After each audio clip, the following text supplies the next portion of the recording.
let's park my car here. Someone was parked right across 3 or 4 parking spots, so I couldn't park.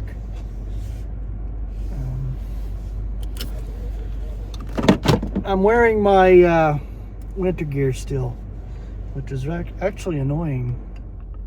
Can't even sit out in the backyard there to do videos, which I love doing in the springtime.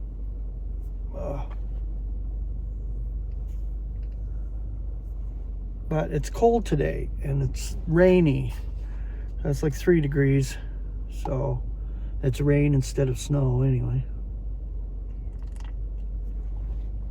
But it's nice and wet outside. You know, today I'm just going to talk about how much I hate death and dying. Because this old carcass that I'm living in is 59 years old. And every day I'm breaking down more and more and more. And I listened to Aaron today talk about it and on his video, and it was like, wow, man, that is so true.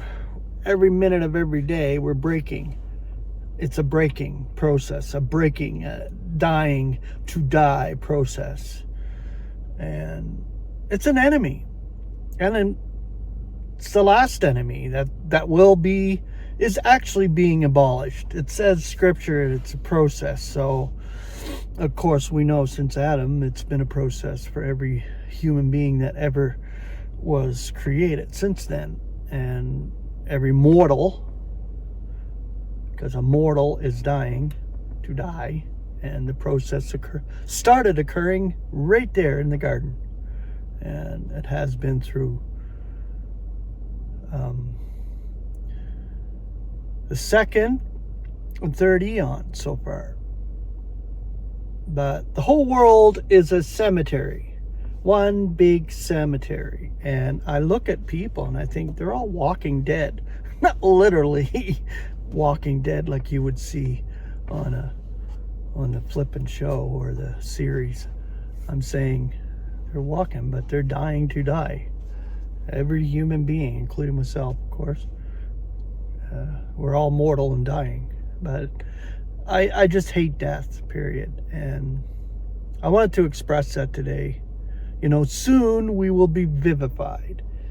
And vivification is an extreme reversal. We cannot die because we're given life beyond the reach of death in our new vivified, spiritually fueled frames that we will receive at the next moment and at the snatching away, because this is what we long for and wait for. And I can tell you right now that every moment of every day I long for it, I wait for it, for this carcass to change. Grace and peace.